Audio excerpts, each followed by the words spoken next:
Saya merasa terhormat sekali dan sangat senang dengan kehadiran Anda semua dalam sesi ini. Terima kasih.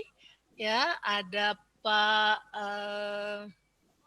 banyak nih Paknya, bukan saya nggak kelihatan ini bacanya. Tapi banyak dari teman saya yang datang. Terima kasih banget. Videonya nggak bisa di-on-kan, Bu Ica? Ya? Ya, videonya di-on dong. Videonya di-on. Soalnya cuma 17 orang, nggak apa-apa, di-on-kan aja. Oke. Jadi kelihatan semua. Maaf, lupa. Ya. Oke. Ya, kali ini kita akan melanjutkan EQ series kita yang sebetulnya kita akan adakan setiap minggu, kemungkinan setiap hari Jumat dengan topik yang berbeda-beda. Dan kali ini kita akan membahas lebih lanjut lagi hal-hal yang lebih mendetail daripada apa yang telah kita pelajari sebelumnya. Nah, dengan judul How Good Leaders Become Great Leader, itu yang akan dipandu oleh Mas Gatot. Mas Gatot jangan pergi. Kemana Mas Gatot tuh? Yang akan dipandu oleh Mas Gatot. Di sini kok. Oke, yang akan dipandu oleh Mas Gatot dan aku Ica Suryono dan Niko Kanter juga akan membantu, tapi lebih ke Mas Gatot deh yang jadi bintangnya. Monggo Mas. Bukan bintang lah, corong pertama ya. Oke, sorry tadi ambil ini tisu. Oke, Bismillahirrahmanirrahim. Assalamualaikum warahmatullahi wabarakatuh. Waalaikumsalam warahmatullahi wabarakatuh. Semoga semuanya sehat ya. Di era yang sudah sebagian merasa bosen ya, sebagian. Mudah-mudahan enggak. Gitu. Ya, ini seperti sudah dibuka Bu Ica, jadi insya Allah kita akan membuat acara ini sepekan sekali, jadi supaya selalu refresh, karena ternyata EQ ini tidak bisa kita bicarakan dalam konteks teori, ya. Jadi memang harus banyak kita lihat contoh-contoh real yang kita hadapi sehari-hari, dan tadi pada waktu kita masih bicara belum mulai acara, kita udah menyinggung masalah demo yang pada dasarnya itu semua masalah EQ gitu. Jadi sebetulnya kalau ada yang demo harusnya kita merasa bertanggung jawab ya, karena kita harusnya menularkan ke mereka supaya mereka nggak demo gitu. Jadi artinya ini semua permasalahan EQ juga gitu. Nah, topik yang dibahas hari ini memang khusus mengenai how good leaders become great gitu ya. Nah, mengapa kita anggap ini penting? Jadi ada beberapa hal. Pertama adalah mejanya ini. Oke, nggak apa-apa. Pertama, memang kita semua sadar bahwa yang namanya EQ ini sudah merupakan suatu keniscayaan ya, suatu keharusan yang kita harus miliki. Kemudian yang kedua, yang namanya leader itu harus bisa mewarnai. Ya, jadi seorang leader itu nggak bisa hanya untuk dirinya sendiri, tapi dia harus bisa mewarnai. Karena kalau kita bicara mengenai leadership, itu it's all about how we make difference gitu ya. Jadi sebenarnya banyak sekali ya definisi mengenai leadership gitu ya. Leaders.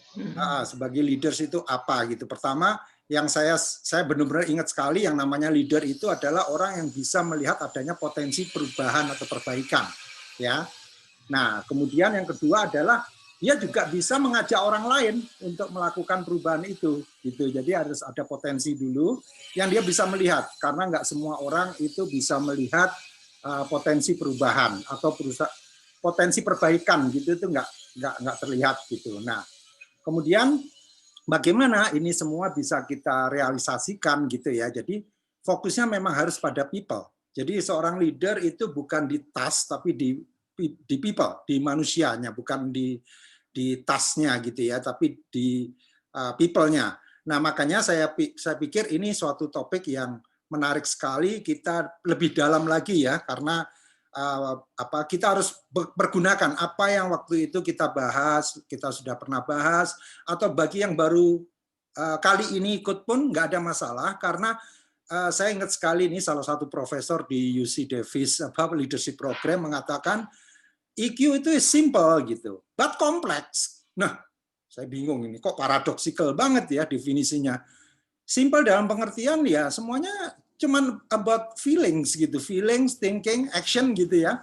Tapi ternyata kompleks. Karena ternyata dalam melakukan action itu begitu banyak hal-hal yang burden atau apapun background yang melatar belakangi gitu ya. Jadi ini yang membuat kami merasa kami bertiga ini, saya, Bu Ica dan Om Niko ini merasa perlu untuk selalu berdialog dengan teman-teman dengan harapan juga kita saling tularkan nanti ke teman-teman yang lain gitu ya di lingkungan kerja kita atau bahkan di keluarga kita gitu. Jadi kita melihatnya ini suatu hal yang penting. Nah, let's talk about leader dulu ya, karena kita ngomongin mengenai how good leaders become great gitu ya. Jadi kalau melihat definisi yang tadi yang saya sedikit ungkapkan tadi, sebetulnya it's nothing about position gitu. Artinya it's all about how you as a leader itu can see a potential improvement ya. Itu nomor satu itu sebetulnya leadership itu kalau kita mau ambil definisi sederhananya adalah orang yang bisa melihat adanya potensi perubahan atau perbaikan ya, itu sudah bisa diberikan leader gitu ya. Nah, kemudian bagaimana dia bisa menularkan ke orang lain dan bersama-sama dengan orang lain itu dia bisa membawa ke visi yang jauh lebih besar. Nah, ini tantangan yang kita semua tentu tidak mudah untuk bisa melakukan ini sekedar teori saja. Nah, bagaimana dong? Apa yang mendorong kita ini sekarang supaya ini get moving gitu ya, nggak cuma sekedar teori, tapi juga bagaimana kita bisa melakukannya dalam keseharian dan lebih utama juga pada saat kita dalam bersosialisasi dengan masyarakat. Karena when we talk about EQ, it's basically all about you and others. Artinya kita nggak bisa hanya fokus pada diri kita. Kita harus melibatkan orang lain, terutama bagaimana kita bisa memahami perasaan mereka. Nah, ini yang diperlukan dari how good leaders become great itu ya.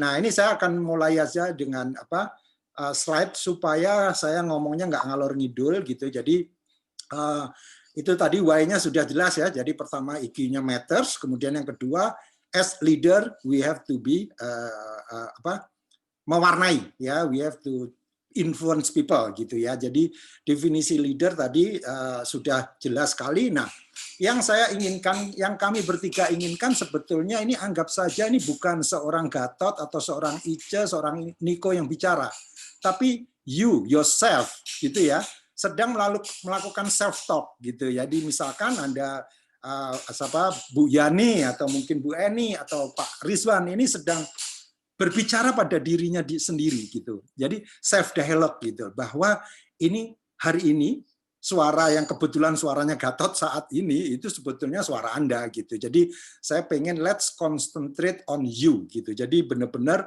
attention-nya to you, bukan to Gatot. Mungkin Gatot cara ngomongnya nggak benar gitu, platin-pletot atau mungkin nggak terstruktur. Tapi yang paling penting adalah how actually this voice gitu, suara-suara ini sebetulnya suara Anda yang sebetulnya juga merupakan bagaimana Anda melakukan atau melihat suatu potensi perubahan atau perbaikan gitu ya. Nah, yang terakhir yang tidak kalah pentingnya adalah present. Maksudnya gini, tadi Bu Ica sudah mengatakan 1 jam saja. Maksud kami juga ini, kenapa hanya 1 jam? Karena kita hanya pengen 1 jam aja Anda terikat di sini gitu. Karena bukan kami yang mengikat, Anda yang mengikat diri Anda sendiri. Jadi, if you are a leader, ya please pay attention to yourself and be present, ya hadir.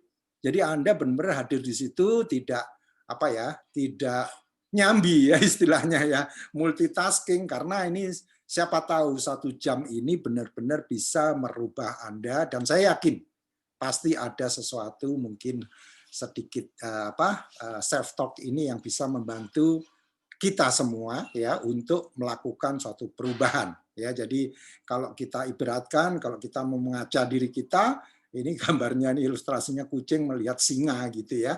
Tapi kalau singa sendiri, di antara singa mereka juga lihatnya singa ya singa gitu. Tapi kucing mungkin lihat singa, wah itu think big gitu ya, visionnya itu big banget gitu ya.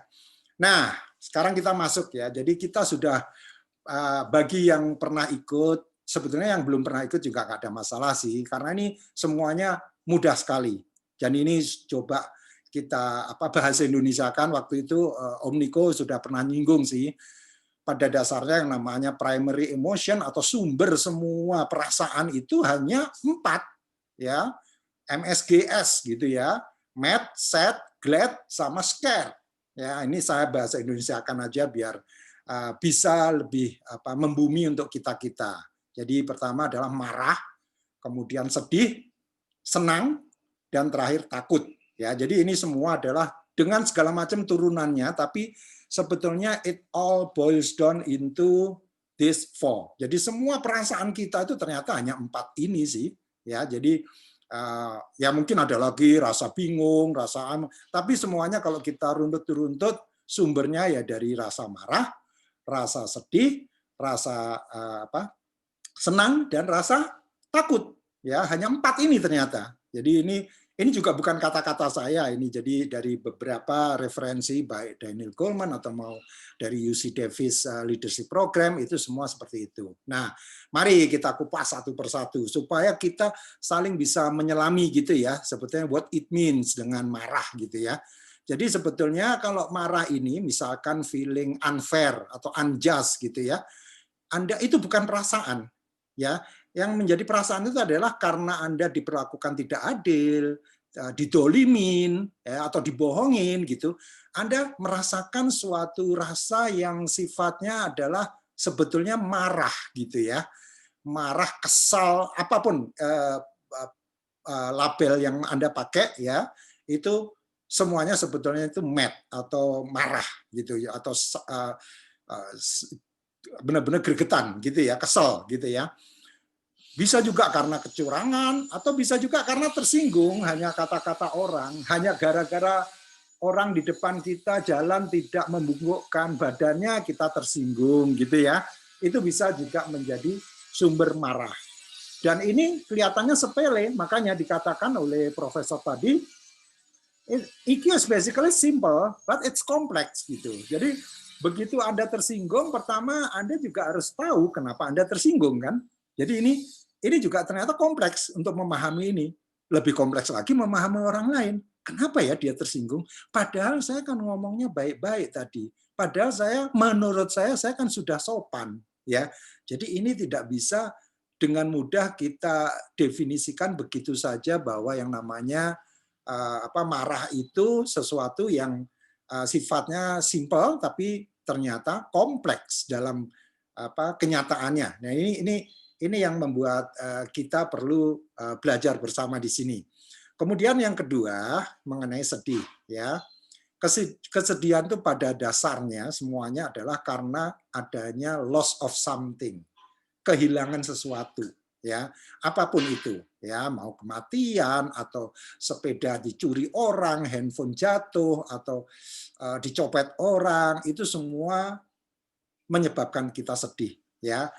Kena PHK ya, atau kena COVID ya, gitu juga membuat kita sedih ya. Mungkin juga dari kesedihan itu ada kemarahan ya, mungkin Anda merasa kok tidak adil, kenapa saya ya, padahal saya kan sehat, misalnya seperti itu ya, seolah-olah Anda protes gitu. Nah, ini sebetulnya juga bukan masalah yang mudah, karena kesedihan ini juga merupakan sumber dari banyak permasalahan yang kita jumpai, baik itu politis atau keseharian kita, hubungan kita dengan tetangga, hubungan kita dengan anak dan istri ya, dengan suami, itu semua pasti ada saat-saat seperti ini. Kemudian juga putus asa ya, sepertinya sudah kehilangan harapan nih, aku sudah umur segini kena PHK, mau kemana ya gitu ya, akhirnya sedih gitu ya. Juga kecewa, mungkin kecewa juga bisa jadi masuk di sini, walaupun kecewa bisa juga masuk di masalah ini takut atau mungkin marah juga bisa ya, karena Anda kecewa, kemudian Anda marah, ini semua bisa kompleks sekali gitu. Kalau senang, ini deskripsinya nggak banyak, cuman mendapatkan yang diinginkan. Karena Anda mendapatkan apa yang diinginkan, maka Anda senang, gitu ya. Jadi misalkan Anda bermimpi untuk bisa berjalan-jalan ke Spanyol, Bu Yani tadi ternyata sekarang hari ini di Spanyol, merasa senang, gitu ya. Jadi ini suatu hal yang mudah untuk kita deskripsikan. Tapi dalam kenyataannya kita sulit sekali atau banyak orang yang struggling ya untuk menjadi senang itu ternyata happy atau apa istilahnya glad itu ternyata memang seringkali perlu perjuangan untuk mencapai sana gitu. Terakhir yang tidak kalah pentingnya sumber dari semua perasaan kita ini adalah persepsi akan kejadian yang tidak diinginkan di masa depan ya. Jadi rasa cemas, rasa takut melangkah ke masa depan gitu ya, itu semua adalah masuk dalam kategori takut atau scare tadi atau fear ya. Ini yang menyebabkan kita seringkali sulit untuk bertindak ya. Jadi kita kalau orang Jawa nyebutnya ada unggah-ungguh ya. Jadi takut nanti kalau dia merasa tersinggung, nanti bagaimana ya hubungan saya dengan dia. Terus nanti performance saya nanti bagaimana kalau di pekerjaan ya. Jadi ini juga yang merupakan salah satu dari 4 hal yang menjadi penting sekali dalam kita memanage situasi atau suasana hati kita gitu ya. Jadi ini sebetulnya manajemen kolbu ya. Jadi kita benar-benar mencoba mengamati secara baik semua yang kita alami sehari-hari gitu. Nah, kemudian saya lanjut dengan gini, jadi kita sudah tahu hanya 4 ternyata. Semua sumber atau perasaan kita itu ternyata hanya 4 tadi.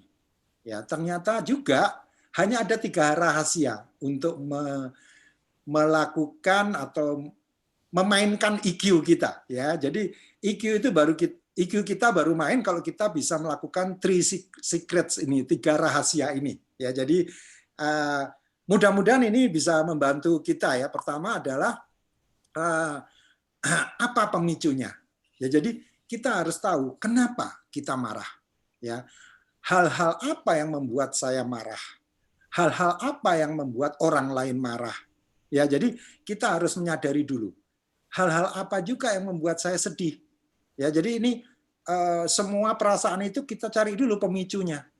Ya, jadi misalnya ada orang yang rapat on time, ya saya punya kerabat yang dia juga suka goes, dia selalu posting kalau goesnya dia titik kumpul ya, biasanya kalau goes itu titik kumpulnya di Point Square atau Pondok Indah Ranch Market gitu ya, jam 6 pagi gitu. Dia biasanya jam 6 kurang 5 sudah posting, saya sudah biasa menunggu gitu. Nah, jam 6 kalau nggak ada yang belum datang, dia udah langsung apa istilahnya posting bahwa ini udah lewat waktunya, ini kok belum pada muncul gitu. Jadi ada orang yang pemicunya itu karena ketidaktepatan terhadap waktu.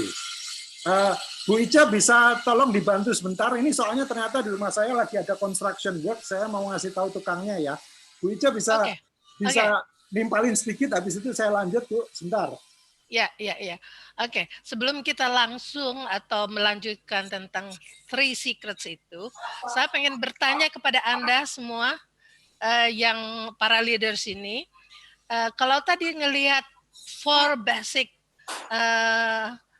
emotion, yaitu marah, sedih, senang, dan takut, saya pengen Anda identify sebagai leader apa pemicunya yang membuat Anda sebagai seorang leader itu marah. Bisa share?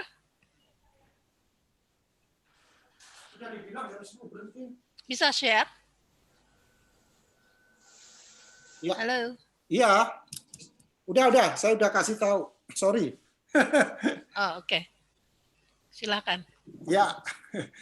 Oke, sorry ya terganggu sebentar.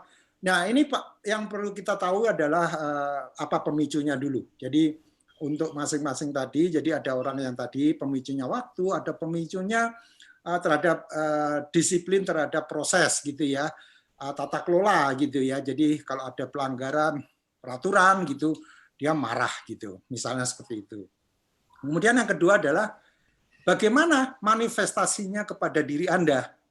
Jadi di sini maksudnya adalah apa yang Anda rasakan. Misalkan nih ya, ada orang yang pada saat marah itu asam lambungnya naik, ya. Karena asam lambungnya naik, kemudian kalau nggak salah dia punya emahnya naik, akhirnya ke sakit, gitu ya. Jadi manifestasi ini penting sekali. Jadi Anda harus coba resapi ya, terutama yang bukan rasa senang ya, rasa takut, rasa sedih, sama rasa marah, itu bagaimana manifestasinya ke Anda. Nah ini penting, ini untuk benar-benar dirasakan, oh denyut jantung saya langsung, oh ini nih, saya muntap nih kalau udah anak buah saya sampai ngomongnya main jari telunjuk gitu ya, misalnya seperti itu. Saya udah rasanya pengen menempeleng gitu ya.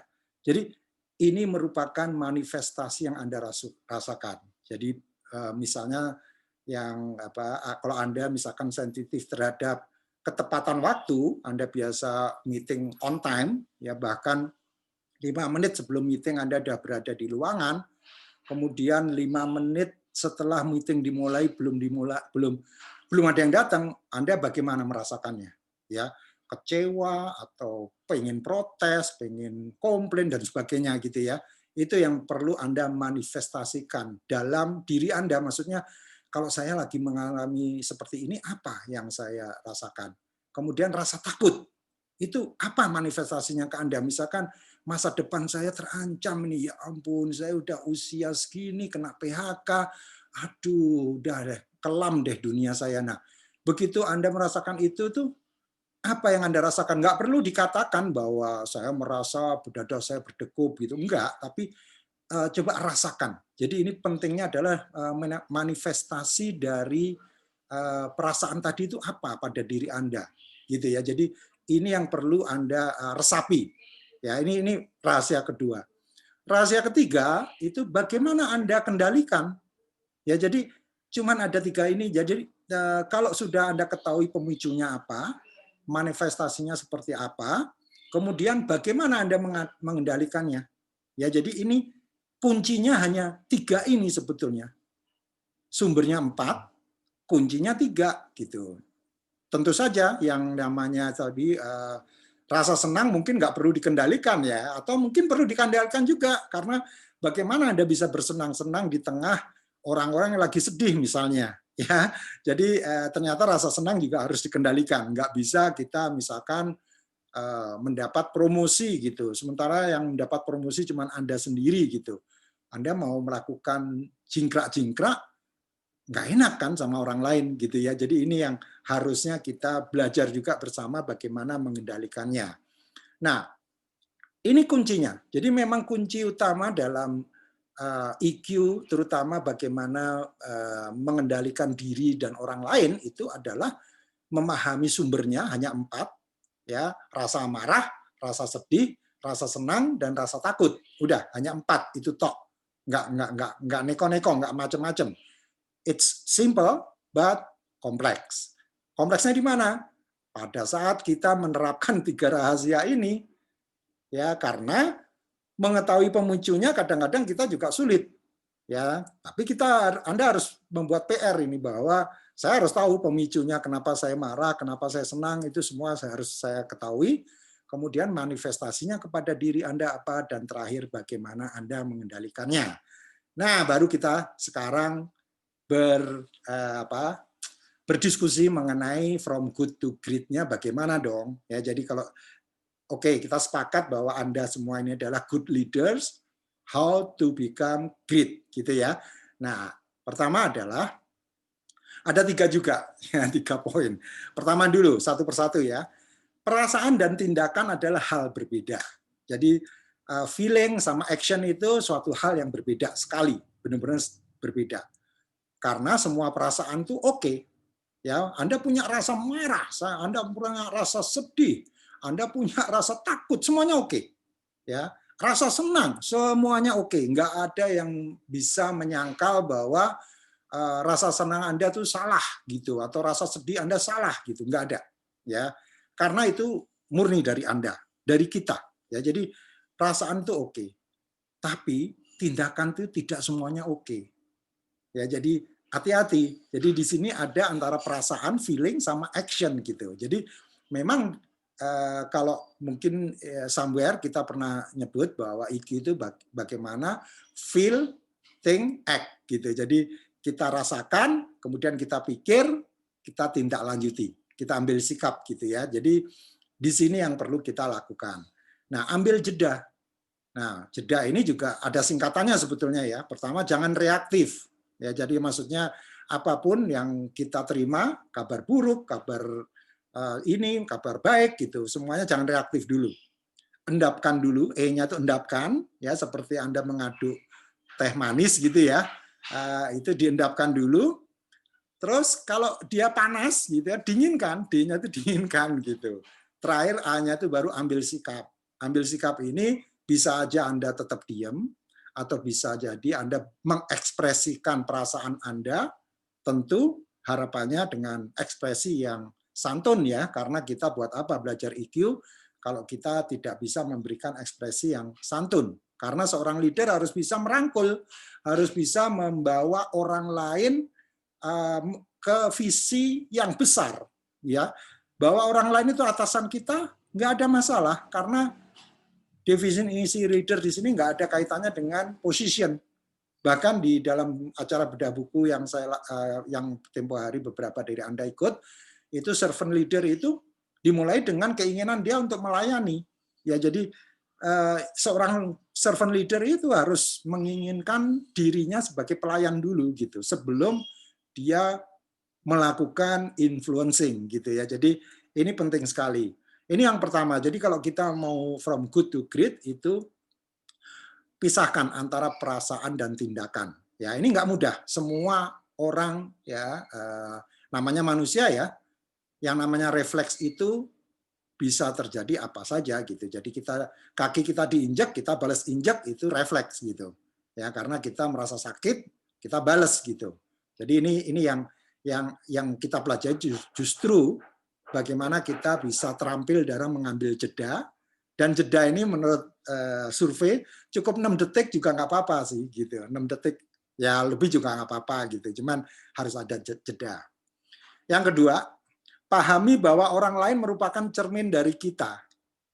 Terus kalau begitu apa yang Anda lakukan? What is your role in order for you to project yourself to others gitu. Karena orang lain itu, jadi kalau Anda bermuka masam, kemungkinan besar orang lain bermuka masam juga. Tapi kalau Anda senyum, kemungkinan lain orang lain akan ikut senyum gitu. Jadi jaranglah orang kalau kita memulai suatu percakapan atau mulai dengan sapaan, orang diem saja kecuali orang itu aneh ya. Jaranglah kita menjumpai seperti itu. Jadi kita harus bisa paham betul bahwa orang lain itu merupakan cermin dari diri kita. Jadi kalau cermin kita bagus, ya orang lain bagus gitu. Jadi semuanya tergantung dari kita. Ya, jadi EQ itu simple di sini. Maksudnya simple ya. Kalau mau melihat orang lain happy, you have to be happy first gitu. Melihat orang lain besengut gitu ya, kesel gitu ya, ada kesel dulu gitu ya. Jadi sebetulnya cerminan dari diri kita sendiri gitu. Nah, yang terakhir, kita hari ini saya paling suka sekali, dan ini untuk menjelaskan ini Anda bisa nonton videonya Simon Sinek 12 menit, Start with Why. Ini menurut saya penting sekali. Jadi personal mission statement itu harus jelas ya. Why you do what you do ya. Maupun Anda sekarang pensiunan, apakah Anda sekarang masih bekerja, atau Anda sebagai businessman, Anda sebagai apapun profesional ya. Why you do what you do, karena itu lebih penting daripada what you do.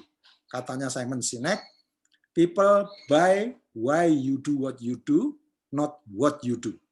Ya, jadi kalau saya misalkan ini, kami bertiga ini coach ya, kalau kita mengatakan bahwa kita ini melakukan coaching, orang nggak tertarik gitu. Tapi kalau kita melakukan, mungkin kata-katanya Bu Ice waktu itu bagaimana help others grow gitu ya, itu lebih nendang gitu. Why? Because I need to see other people grow gitu ya. I want to see other people grow. Jadi ini personal mission statement ini sangat penting sekali, dan yuk karena kita ini cuma berapa 18 atau 20 orang ya, mungkin kalau Anda bisa berjanji pada kita untuk membuat simple aja your personal mission statement apa, tulis di chat room ini atau kirim WA ke Bu Ica atau ke Pak Niko atau ke saya, nanti kita bisa discuss mengenai why you do what you do, karena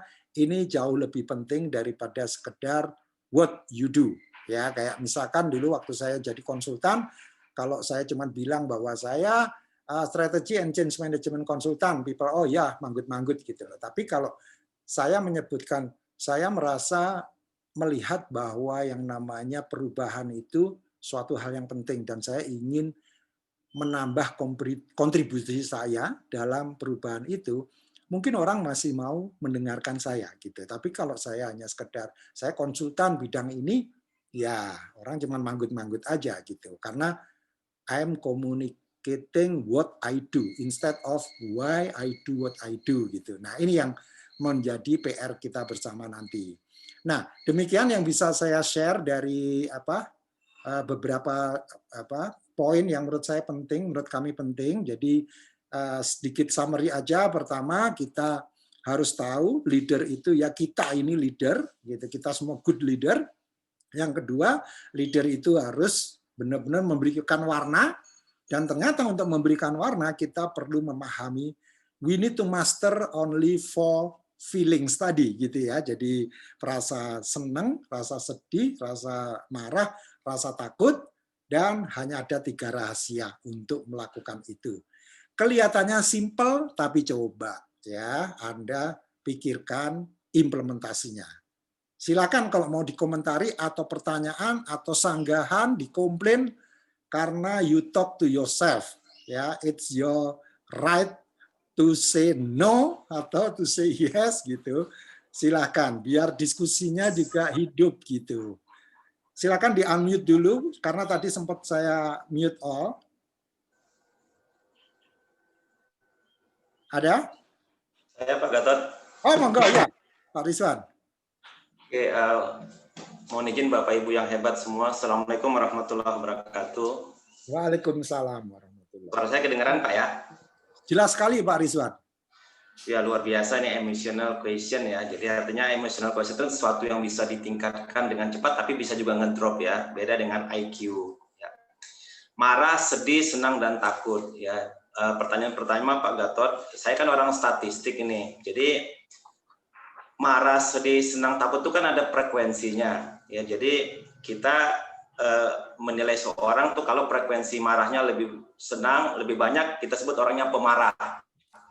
Tapi kalau orang yang suka takut, kita beri dia stigma penakut. Pertanyaan saya berikutnya adalah, apakah transisi dari marah, sering, senang, takut itu bisa dalam tempo cepat? Ya. Jadi saya punya pengalaman pribadi begini Pak Gatot. Tadinya saya marah, tapi karena dapat pengetahuan, jadi saya jadi malah senang begitu. Jadi ternyata transisi marah ke senang itu nggak terlalu jauh bedanya. Ya itu yang pernah saya rasakan gitu. Kemudian terkait dengan rahasia tadi, ya. Pengalaman saya beberapa kali ikut tes, saya nggak pernah berharap lulus, jadi saya nggak takut apapun gitu. Apakah itu memang perlu dipelihara atau harus diperbaiki? Gitu. Makasih. Oke. Yang pertama saya jawab, tapi yang 2 dan ketiga mungkin dibantu Bu Ice sama Pak Niko nanti ya, sambil siap-siap. Nah, benar, frekuensinya yang pertama tadi mengenai frekuensi, benar juga. Saya justru belajar dari Pak Rizwan, ternyata benar juga ya. Jadi kalau saya sering refleks marah, jadi kalau saya tersinggung, saya terus marah, itu berarti saya bisa dibilang pemarah. Sebaliknya kalau saya apa-apa diceritain sesuatu yang positif sedikit aja saya sudah happy, udah semangat gitu. Orang lihatnya wah Pak Gatot ini ceria ya, senyum terus gitu, kayaknya nggak ada beban hidup gitu ya. Jadi saya justru belajar Pak, ini bukan pertanyaan ini memang awalnya dari pertanyaan, tapi ternyata pelajaran bagi saya bahwa ternyata saya harus memperbanyak frekuensi saya untuk senang gitu, bukan frekuensi untuk sedih atau marah gitu. Dan takut harus juga dihilangin gitu. Silakan Bu Ice atau Pak Niko untuk yang kedua mengenai rasa tempo cepat ya. Siapa Pak Niko atau Bu Ice? Ini tempo cepat untuk merubah dari marah ke ini. Kita sebetulnya menurut saya kita bisa punya perasaan gembira dan juga marah itu hampir bersamaan. Umpamanya gini, kalau saya sudah merencanakan untuk pesta kebun, ya, udah disediakan semuanya, tiba-tiba hujan lebat. Mungkin saya agak sedikit sad, ya, sad karena saya sudah merencanakan sedemikian rupa, tapi kemudian hujan turun. Nah itu saya kan agak sedikit marah juga. Tapi sebetulnya at the same time karena saya juga punya teman-teman yang udah datang dan kita bisa kumpul di dalam, kita juga senang juga. Jadi perasaan itu tidak selalu harus satu terus, itu bisa berganti-ganti. Begitu, tergantung pada keadaannya. Tadi pertanyaan yang kedua apa, Pak Gatot? Yang ketiga mengenai kalau ikut tes nggak pernah berharap lulus, jadi ada rasa takut gitu, itu gimana? perasaan takut itu kan karena kita tidak Mas, tidak adanya, kita tahu bahwa kita tidak mempunyai persiapan untuk itu. Ya, kalau kita yakin akan persiapan kita dan kemudian kita hanya menggantungkan itu, ya saya sudah berusaha tapi hasilnya Allah yang menentukan, itu perasaan takut itu tidak akan ada. Jadi bagus sekali Mas, perasaan seperti itu harus dijaga terus. Jangan takut hanya pada Allah aja. Luar biasa. Ustazah Ice ini luar biasa. Oke, silakan. Ada lagi? Makasih. Moga-moga menjawab ya Pak Rizwan. Ada lagi? Saya mungkin mau tambahkan, boleh ya? Saya tambahkan aja ya, karena ini kan untuk diskusi ya. Jadi gini, Pak Rizwan, memang perasaan itu akan ada yang tadi, yang MSGS atau perasaan marah, senang, mukanya itu dong, takut. Mukanya dong. Mukanya ya, ini mukanya ini loh yang agak gak enak nih. Emang nggak kelihatan mukanya? Saya pasang kok. Oke, sekarang kelihatan. Kelihatan sekarang. Kenapa emang hilang-hilang ya? Ini nggak ada nih. Jadi saya cuma mau kasih tahu bahwa gini, mengenai perasaan itu. Jadi gini, orang disebut marah atau dia disebut penggembira, dia apa senang, dia penakut, dia apa. Itu sebenarnya semuanya kan ada di dalam diri kita. Makanya yang diajarkan oleh EQ itu proses kita tuh mengenai bagaimana kita bisa mengenal diri kita. Jadi sangat penting sekali yang nomor satu itu adalah high self awareness. Jadi kita tuh harus memiliki bagaimana kepandaian kita untuk tune in informasi, tapi kita kenal diri kita. Jadi kalau kita marah is okay untuk marah, atau takut is okay. Cuman yang tadi kan Mas Gatot udah bilang bahwa ada proses di mana kita mesti ada jeda. Sebenarnya waktu jeda itu adalah kalau orang itu sudah mengetahui dirinya dan dia tahu bahwa saya marah nih, karena ini masuk ke dalam yang tadi hot button atau manifestasi daripada perasaan kita.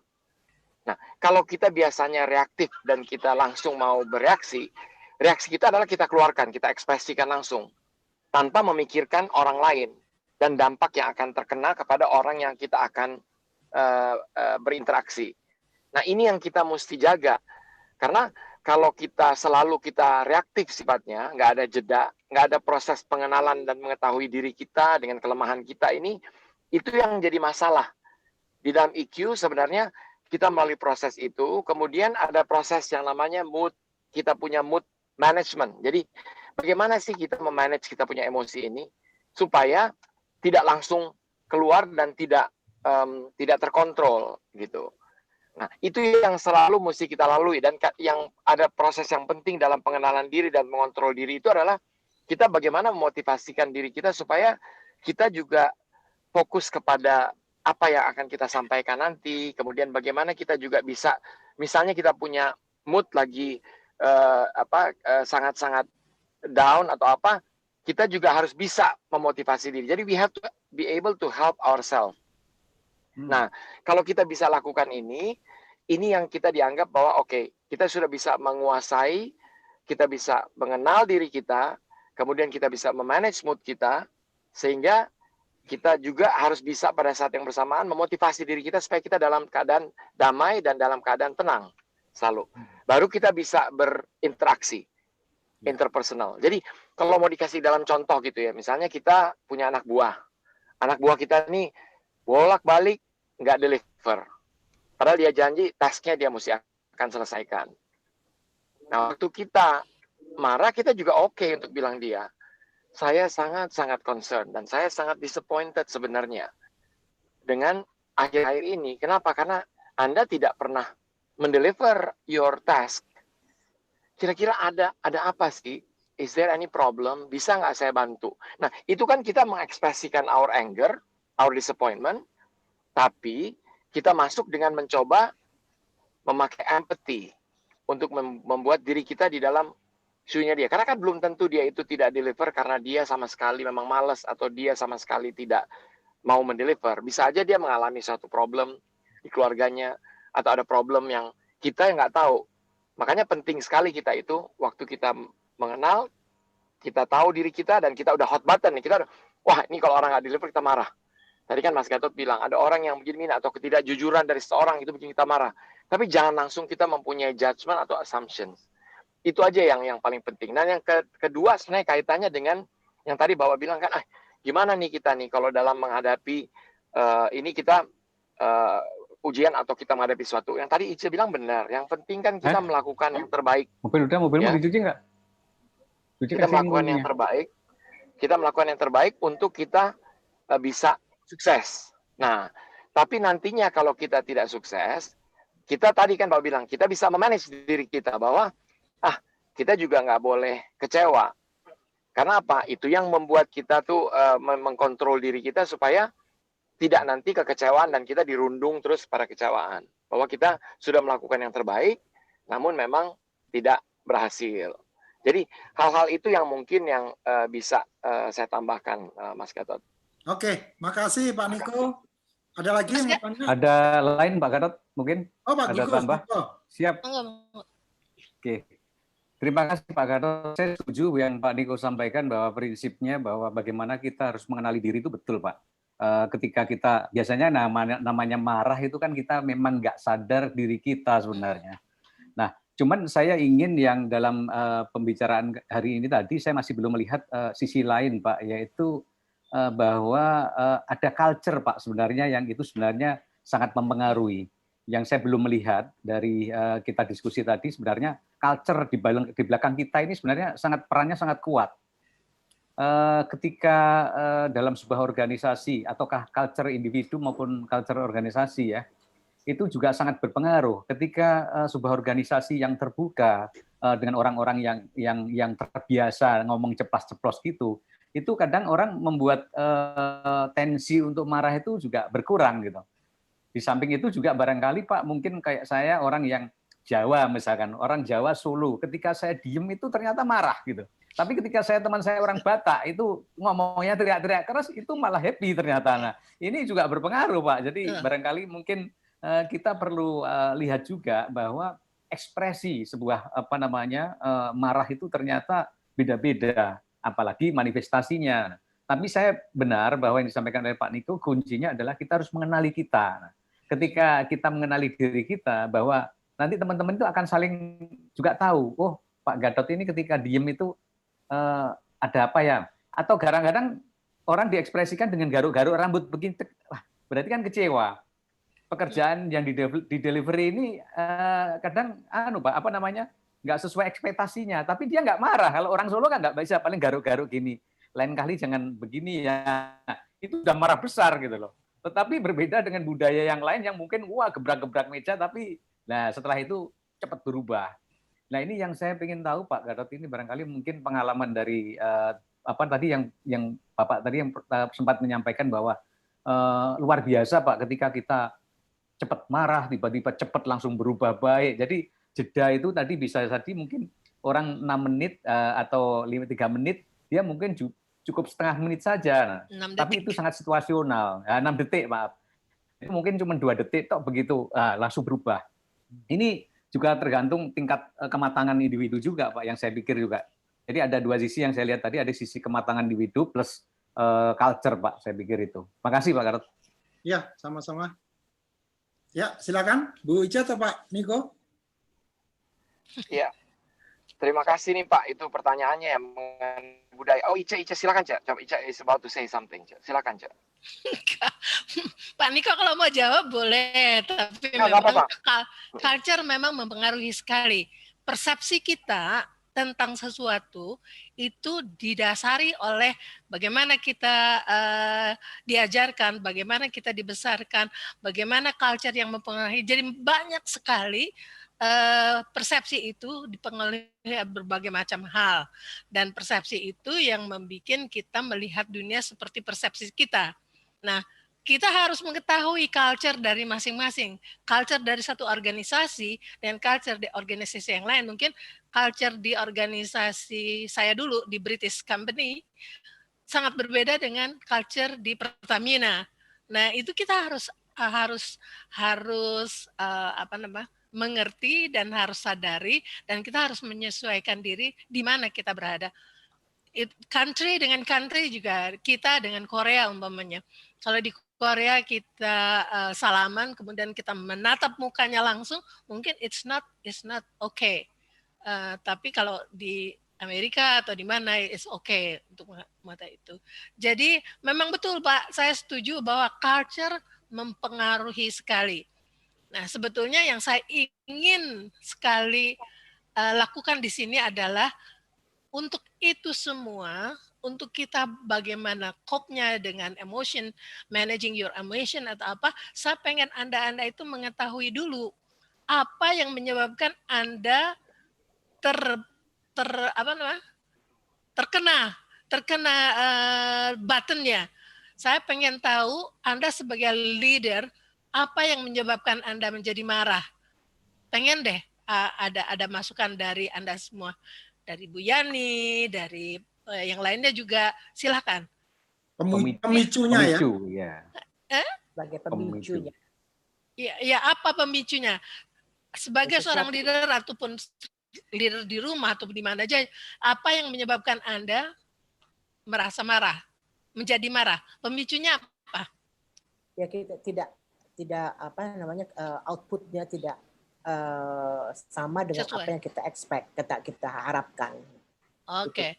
Yang lebih paling nomor satunya, dan kalau suaminya lebih besar dari dan tingkatannya kan berbeda-beda gitu ya. Kalau seumpamanya emang berbeda cuma sedikit aja, tidak ekspektasi kita tidak terlalu terpenuhi, lain dengan yang sama sekali berlainan dengan yang kita expect gitu. Oke, excellent. Jadi Yani merasa terpicu, mungkin rasa marah dan rasa kecewanya karena yang dikerjakan oleh anak buah tidak sesuai dengan apa yang diekspektasi. Oke, yang lainnya? Supaya kita tahu aja pemicunya dulu sebelum kita... Oke, saya Bu. Ya. Saya itu nggak sabaran, dan ini terkonfirmasi waktu tes psikolog ya, waktu MMBI. Jadi saya itu pinginnya orang tuh seperti saya semua gitu loh. Tapi ternyata pada saat tidak sama ya kecewa gitu. Tapi nggak lama sih. Nah, makasih. Ya. Oke. Satu lagi deh. Mas Sri? Ya, ada Bu Sri Agen juga. Mana Sri Agen? Sri Banun. Kalau kita mengkhianati kesepakatan yang kita buat, ya, salah satu pihak, dan itu sangat membuat marah. Oke. Saya masih belum terima itu. Kadang-kadang kalau saya marah in a nice way, iya, tapi itu akan kepikiran terus. Mana caranya tuh, Cek ya? How to memperlunak perasaan gitu. Oke. How do you see it? Kalau orang menyalahi kesepakatan, yang serasa kita, ya, itu kecewa Anda. Nah, justru sekarang kita juga mau bertanya ya Mas Gatot ya, kan kita udah mendengarkan tadi 3 secrets itu. How are you going to manage your emotion itu pada waktu Anda marah? What did you do? Apa yang Anda sudah lakukan? Self-awareness. Self-awareness? Hanya aja kadang-kadang emang apa yang kita punya marah terus karena pengetahuan kayak gini. Saya setuju dengan Pak Ahmad Rizwan bahwa kadang-kadang itu ada kemarahan itu kita tunda, ya bukan tunda, kita hilangkan karena ada pengetahuan ini. Tapi itu kan di dalam kita tuh masih ada kan. Pada suatu hari ada satu pemicu lagi. Nah itu tuh akan keluar kan, walaupun bukan hal yang sama. Nah itu yang harus dihilangkan walaupun sebetulnya kita harus ada self awareness itu. Ya, oke. Ini jadi menarik nih Bu Ica, karena kalau kita ngomongin ini mengenai marah tadi ya, ini nyambung Bu Yani dan juga Pak Rizwan. Jadi coba Anda resapi kembali ya, setiap Anda marah ya, Anda rasakan nggak rasa kecewa? Biasanya kalau saya ya, setelah marah itu langsung, ngapain sih gue tadi gitu loh. Jadi ada rasa kecewa gitu loh. Nah itulah saatnya sebenarnya kita mau masuk yang selanjutnya gitu ya. Ini yang penting. Terus yang kedua tadi dari Bu Yani juga, menurut saya justru itu pengalaman saya ya, pas history itu kita langsung hapus aja. Kalau enggak nanti akan ada terus. Jadi nanti kita timbul persepsi negatif terhadap orang itu terus. Jadi sekali misalkan saya Mas, kemudian next time-nya lagi ternyata saya masih ingat itu. Wah, itu mengganggu sekali. Biasanya gitu. Dihapus gitu. Kalau menurut saya gitu. Silakan. Kalau itu kepada seseorang aja Mas Gatot, ya. Tetapi ke sesuatu yang mungkin menimpa diri kita yang membuat diri kita tuh marah gitu. Suatu kejadian yang tidak bisa kita hindari dan itu happen to us gitu. Ini enggak ya, jelas nggak saya ya? Iya. Nah, itu sesuatu yang kita bukan orang lain gitu. Tapi kalau ada sesuatu lagi orang lain berbuat sesuatu yang sebagai pemicu marah, sebetulnya kan makanya yang kita mesti understand kemarahan itu di mana, itu yang mesti dipancing kan. Tapi gimana gue ngomongnya? Jadi semua sesuatu yang kita nggak expect gitu ya terjadi pada diri kita. Itu kan sesuatu yang kemarahan jadi kekecewaan itu menjadi suatu kemarahan. Oke? Tapi terus terjadi lagi sesuatu yang sebetulnya tidak terlalu marah. Tapi karena kita mempunyai suatu kekecewaan yang sudah ada di dalam, itu menjadi pemicu kita untuk marah kan. Itu dia yang kita harus hilangkan. Kalau kepada orang lain kita masih bisa menghindar gitu. Tapi kepada diri kita nih, itu yang lebih high self awareness-nya atau mood management tuh harus dijaga. Tapi susah. Iya. Kadang-kadang kejadian yang udah dulu itu juga jadi pemicu juga.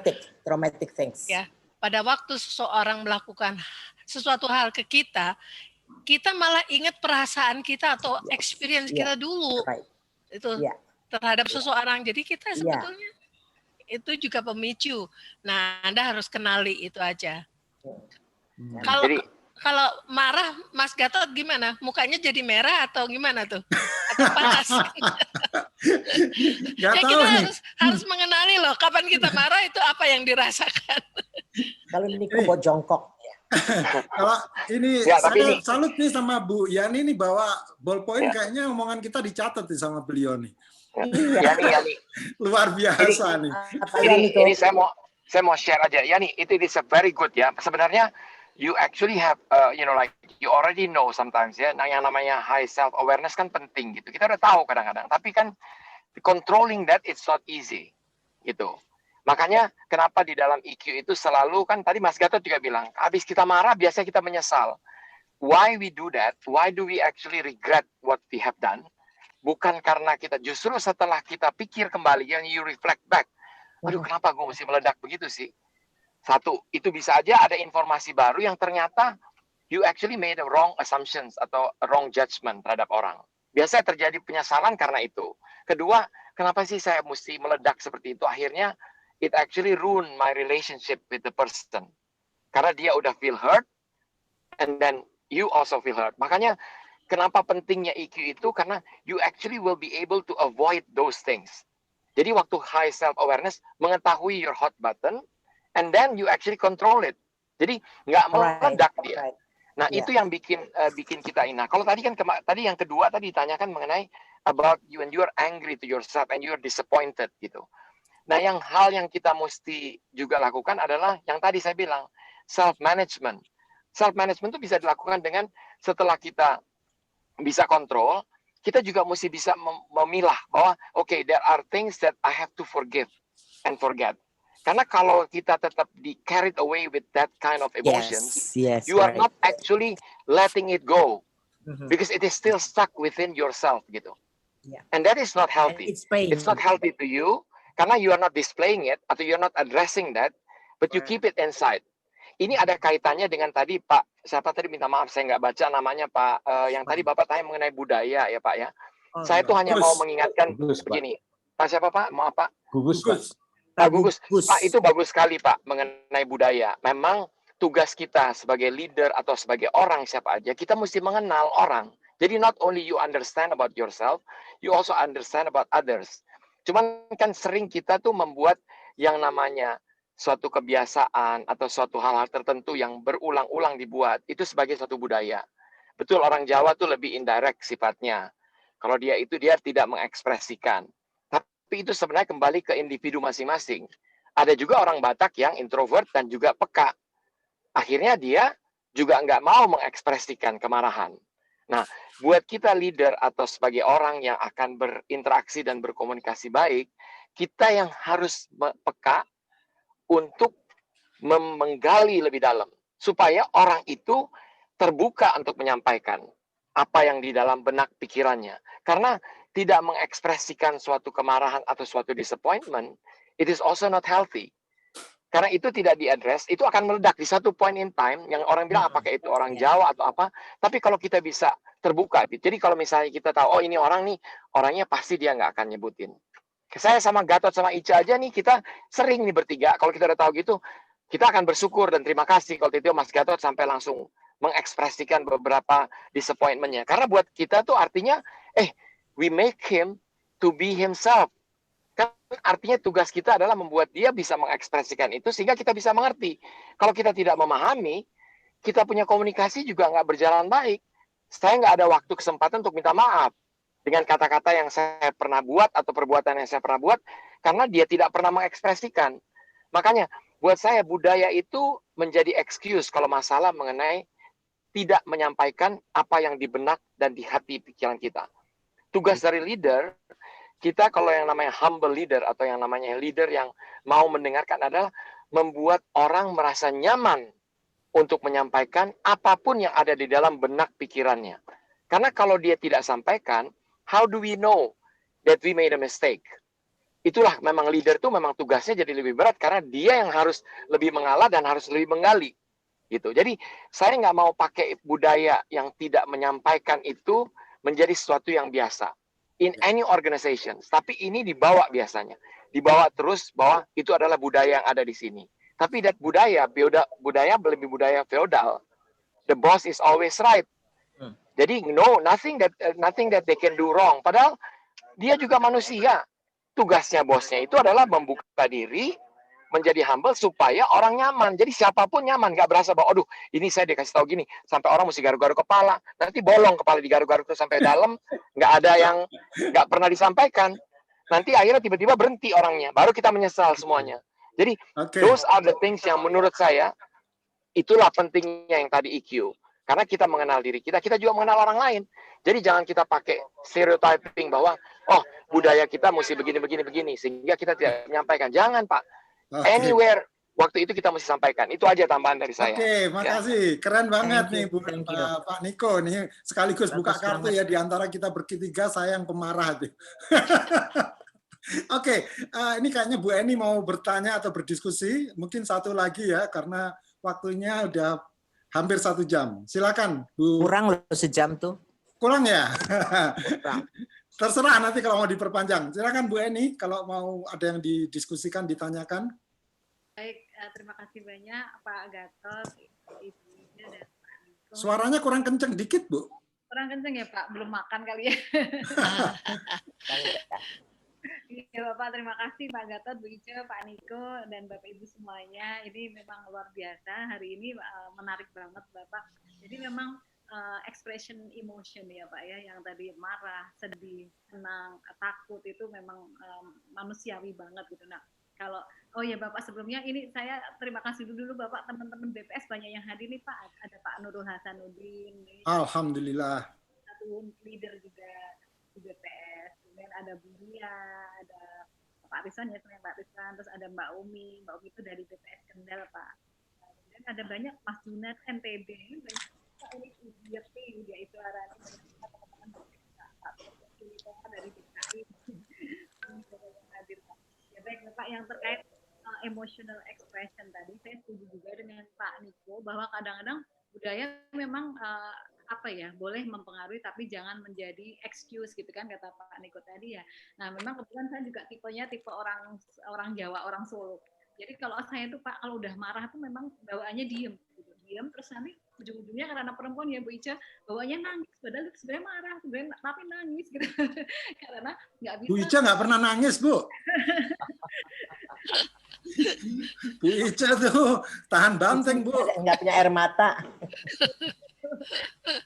Jadi biasanya nanti saya karena itu Pak mungkin nggak bagus juga, benar Pak Niko ya, nggak bisa ekspresif gitu, nggak bagus juga ya Pak Niko ternyata. Makanya bawaannya tuh kadang kalau pas saya lagi kecewa banget gitu sampai menjadi marah itu saya diem terus nangis Pak. Karena saya berharap sesuatu, kenapa saya nggak bisa peroleh, artinya apa yang saya sudah sampaikan ke teman, atau mungkin saya tuh kadang-kadang suka dinasihati suami juga, jangan seperti diri sendiri. Nah, orang lain tuh punya keterbatasan, orang lain tuh punya apa ya yang jangan kita menjadikan diri kita ke orang lain gitu intinya gitu, supaya kita nggak banyak kecewanya gitu. Artinya yang saya kayak Pak Rusdi bilangnya, saya pengen selalu cepet Bu, gitu. Itu juga senang. Kadang-kadang kita pengen juga seperti itu Pak, ini ya, ini sekedar ini ya Pak, curhat Pak cerita. Jadi kita juga pengen seperti itu teman-teman, ternyata nggak bisa seperti yang kita bayangkan. Nah itu Pak, itu mungkin salah satu budaya nggak ekspresif tadi nggak bagus, saya setuju Pak. Tapi memang dengan perjalanan waktu ternyata bisa juga Pak belajar. Jadi kadang-kadang saya merasa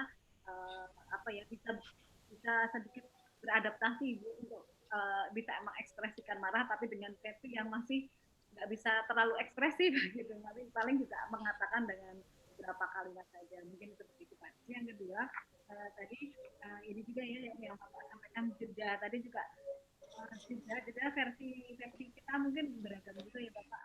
Ini banget tergantung situasional banget. Jeda di sini yang saya maksudkan apalagi dalam ini Pak, sekarang eranya medsos seperti ini ya Bapak. Misalnya kita memberitakan sesuatu, menginformasikan sesuatu, atau tadi kata Bapak kan orang leader itu harus melihat potensi. Nah, misalnya kita lagi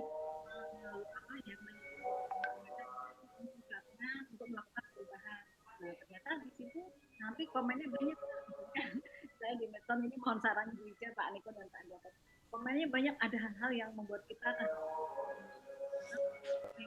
jadi yang bukan emosi gitu, tapi kan karena dituliskan gitu. Nah akhirnya jedanya itu hanya diemin saja gitu, nggak usah kita tanggapi atau bagaimana ya Pak. Kalau selama ini yang saya lakukan, saya diem aja Pak, karena nanti malah salah. Jadi nanti saya hanya berdiskusi ke orang-orang tertentu, mana ya saya minta saran gitu. Seperti itu Bapak, mungkin mohon saran Pak Niko, Bu Ida, dan tambahin cerita lagi Pak. Takutnya mohon ditambahin lagi ya Pak ya, jangan ditutup dulu. Sebetulnya masalah waktu saya sih nggak ada masalah ditambahin, cuman tadinya kami berpikir jangan sampai mengganggu waktu keluarga Anda karena ini kan weekend gitu. Tapi it's okay, Bu Yani, Bu ini kalau mau ditambah, kalau Pak Niko dan Bu Ica juga oke, ayo. Aku sih it's okay. Monggo Bu Ica kalau mau dikomentarin atau ditambahin. Saya pengen sekali mengkomentari, tapi ini Mas Gatot kedengarannya putus-putus, jadi saya nggak bisa menangkap intinya. Kecuali Mas Gatot mau mensamarikan apa yang dibicarakan oleh Bu Eni tadi. Yang pertama tadi menurut saya lebih banyak berbagi Bu mengenai culture. Jadi tapi Bu Eni culture-nya itu akhirnya dengan diem gitu. Jadi diem terus nangis gitu. Jadi itu terus langsung tadi nyebut nama Bu Ica itu dulu yang dijawab, Bu. Bu Eni, kebetulan ya nanti mungkin bulan depan saya akan mengadakan webinar mengenai leadership for women. Salah satu kesalahan perempuan-perempuan yang jadi leader itu adalah menangis. Ya, tapi ya udah, memang nanti aja. Bulan depan deh kita ngomongin. Baik Bu, ya Bu. Yang kedua mau diringkas saja Bu, karena tadi saya juga putus-putus yang kedua.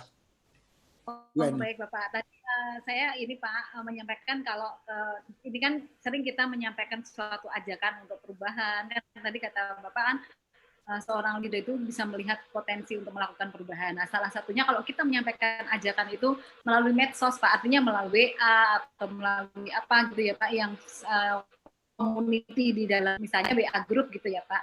Nah, ternyata ada yang merespon yang membuat kita nggak nyaman ke hati gitu loh Pak. Terus apa yang harus kita lakukan? Kalau kita bawaannya sebenarnya kita misalnya bawaannya kayak yang tersinggung gitu kan, nggak nyaman. Terus kalau saya hanya diem aja. Nah, ini bagaimana menurut Ibu Ica, Pak Gatot, Pak Niko? Apa kita juga harus menimpali lagi, menjelaskan atau bagaimana ya Pak supaya clear biasa? Bagaimana sebaiknya gitu Pak? Baiklah Bu Eni, saya coba menjawab ya. Jadi usulan kita ditanggapi dan tanggapannya kurang sesuai lah ya dengan yang kita inginkan. Saya rasa perlu sekali Anda mengekspresikan what you feel, apa yang Anda rasakan. Ya, sebetulnya saya bisa menerima ini masukannya, tapi saya akan jelaskan sekali lagi maksudnya begini. Atau Anda juga merasa sedikit sedih ya, kecewa ya dengan tanggapan itu, nggak apa-apa diekspresikan Bu, nggak apa-apa biar orang tahu bahwa Anda tuh ya artinya nggak seneng juga dengerin tanggapannya dia gitu ya. Malahan mungkin kalau saya akan tanya dia menurut bagaimana sebaiknya gitu ya. Terima kasih Bu Ica. Saya bisa tambahkan ya Ibu. Ya. Bu Eni ya. Ya, jadi sebenarnya yang paling pertama ya Ibu ya, tadi kan yang mengenai Ibu tuh kalau ada rasa ini akhirnya lebih berpengaruh untuk diam. Ya, diam. Habis itu juga Ibu mengambil sikap untuk kadang-kadang jadi menangis. Ya, sebenarnya saya yakin Ica punya alasan apa yang menyampaikan bahwa salah satu yang dianggap kelemahan daripada perempuan itu untuk menangis itu ya akan di-share di dalam sesinya webinarnya beliau. Tapi buat saya yang paling penting justru Ibu adalah Ibu harus belajar dan harus mengatasi yang namanya menyimpan perasaan. Jadi menyimpan ke dalam perasaan Ibu, apalagi when it is impacting yourself. Karena kalau sampai menangis berarti ada satu kesedihan. Pak Niko, ya. Suaranya putus-putus, mungkin karena bergerak itu mobil golf. Bergerak ya, mobilnya boleh sebentar nggak Pak? Sebentar, stop dulu Pak, sebentar aja. Jadi gini, sorry ya, kedengeran lagi nggak sekarang Mas? Ya, sekarang bagus. Ya. Jadi yang paling utama dari Ibu itu adalah Ibu harus bisa mengatasi expressing your feeling itu dia. Jadi jangan menyimpan. Karena apalagi kalau menyimpan itu sudah berdampak mulai negatif towards yourself. Karena apa? Kalau saya bilang sampai menangis, artinya kan ada kekecewaan, ada kesedihan. And it is not healthy. Kalau sampai kita mengalami seperti itu. Jadi yang paling baik adalah Ibu mesti cari cara untuk bisa menyampaikan. Kadang-kadang karena budaya, karena kebiasaan yang udah bertahun-tahun itu, it is not easy. Jadi harus disampaikan kepada orang yang dekat, ada mediator yang you feel comfortable with, and then you ekspresikan itu. Supaya apa? Supaya nantinya itu bisa teratasi. Karena kalau tanpa selalu hal itu tidak diatasi dengan baik, it is not healthy for you. Dan kita leader atau siapapun itu, pertama kita harus bantu diri kita sendiri. Kalau di pesawat kan selalu dibilang, sebelum kita membantu orang lain, kita mesti pasang dulu kita punya oksigennya di kita. Baru we help the others, anak-anak atau apa. Karena kalau enggak, if you cannot help yourself, dan you cannot bantu dirinya, you will not be able to help others. Itu aja yang saya pikir penting sekali, karena suatu perasaan atau suatu yang ibu rasakan itu kan mungkin perasaan atau yang dipikirkan oleh ibu itu yang benar. Dan tidak adil kalau ibu punya pemikiran yang benar tapi tidak pernah disampaikan. Sebenarnya ini punya kaitan juga dengan yang tadi yang kedua yang ibu bilang, kalau ini ada orang yang menyampaikan sesuatu tapi tiba-tiba tidak berkenan dan tidak mengena, itu jawabnya gimana walaupun medsos. Kalau buat saya pertama adalah kalau memang ada waktu, lebih baik ibu melakukan one-on-one. Why don't you call the person? Daripada dijawab dalam WA group, kan itu udah banyak orang yang akan melihat dan orang bisa merasa tersinggung. Tapi if you call the person, bilang begini, saya boleh nggak memahami sedikit? Where are you coming from? Dari mana pemikiran Bapak? Dalam Bapak menjawab, saya punya itu begini. Mungkin Bapak punya pemikiran-pemikiran yang saya tidak mengerti dan tidak memahami. Jadi first thing first adalah you have to understand him, berdasarkan dia punya konteks. Itu yang namanya perspektifnya dia. Jadi once you actually understand, kan ibu nanti dengar, oh saya lihatnya dari sisi ini bu. Nah di situ ibu akan mulai pelan-pelan melihat dan coba mengkolaborasikan dengan what your perspective. Kenapa ibu punya pemikiran berbeda dengan dia? Biasanya akan ada benang merah, ada yang saling bisa saling kita hubungkan satu dengan yang lain. Nah setelah dia menjelaskan, ibu mesti mendengarkan dengan empathy. Dengan benar-benar, jadi melihat dari perspektif dia. Setelah dia menyampaikan dan menjelaskan, baru ibu hubungkan perspektif dia itu dengan your perspektif yang mungkin ibu lihat lebih benar. Baru dijelaskan, tapi itu harus disampaikan. You cannot actually leave it dengan mendiamkan itu dia. Kayak kan hal ini kan mendiamkan bisa juga pemikirannya dia salah, tapi nggak ada yang pernah mengkoreksi. Dan itu juga nggak fair kan buat dia. Kan dia juga mau menjadi orang yang lebih baik. Sehingga dia perlu juga memahami apa pemikiran orang lain, dan dia juga mesti jadi dia proses pembelajaran buat dia juga ibu. Mungkin itu yang saya mau tambahkan bu ya, supaya membantu diri ibu juga, tapi juga membantu orang lain yang mungkin tidak tahu dia membuat kesalahan dalam pemikirannya. Itu aja tambahan dari saya. Ya. Makasih bu. Makasih Pak Niko, penjelasannya luar biasa. Nih Pak Widyo tadi angkat tangan sepertinya mau bertanya atau berdiskusi. Silakan Pak Widyo. Terima kasih Pak Gatot, yang saya hormati Bu Eni dan Bapak Ibu sekalian. Saya tertarik dengan diskusi hari ini gitu ya. Khususnya tadi yang disampaikan Bu Eni. Kalau yang menangis itu tidak hanya pemimpin yang wanita saja Bu sebenarnya. Tadi yang disampaikan Pak Niko bukan juga bergantung di dalam culture gitu. Laki-laki juga bisa menangis gitu. Kalau tipikalnya adalah memang tipikal sensitif yang dibilang Pak Niko tadi. Jadi sebenarnya, terus yang disampaikan Pak Niko tadi itu sebenarnya juga sangat benar, Bu. Jadi pada saat kekecewaan itu kita pendam, tadi yang diarahkan oleh Bu Nuryani bahwa itu suatu saat bisa meledak, itu bisa meledaknya ke dalam atau meledaknya keluar. Kalau meledaknya keluar, maka yang berdampak adalah orang lain melihat sebenarnya kita. Tapi kalau berdampak ke dalam, maka fisik kita yang akan kena. Nah, di situ yang harus kita inikan sebenarnya. Memang saya juga belum bisa 100% Ibu. Tapi saya mengalami. Pada saat saya masuk ICU di Cipto, gitu, sampai pada saat sebenarnya dideteksi jantung, tapi sebenarnya mah akut yang naik. Karena yang tadi sampaikan pertama bahwa pada saat kita kecewa, terus kemudian kena kemah, asam lambung naik, itu jantung nanti jadinya. Nah, saat itu dokternya cuma bilang, Pak, kenapa mikirin negara? Sudah ada yang mikir. Nah, dari saat situlah, Bu, saya berpikir, apa pada saat kita ingin, terus kemudian saya menggabungkan dengan pesan saudara, kalau kamu ingin berbuat, tidak harus dilihat orang. Kamu bisa sampaikan, nggak harus misalkan kita berbuat. Sehingga pada saat kita adu argumen dengan orang, sehingga kita merasa itu ide kita. Tidak perlu itu. Kalau idenya itu sampai, itu tujuan kamu sebenarnya. Nah, saat itulah kita menjadi zero zone di hati kita, yang kita untuk bermanfaat ke orang lain tanpa harus dilihat, itu nanti tidak akan menimbulkan kekecewaan yang dalam. Nah, dari sini sebenarnya juga saya mungkin juga ingin Bu, di Pusdiklat memfasilitasi tidak hanya bahwa yang di training itu adalah leader, tapi bagaimana menjadi good employee, great employee gitu kan, itu juga perlu. Karena misalkan gini, tadi empat emosi tadi, misalkan katakanlah sudah diterapkan oleh leader, tapi kemudian employee-nya juga nggak bisa menerima yang disampaikan Bu Eni tadi. Nah, bagaimana kita memupuk gitu? Nggak akan synchronize gitu.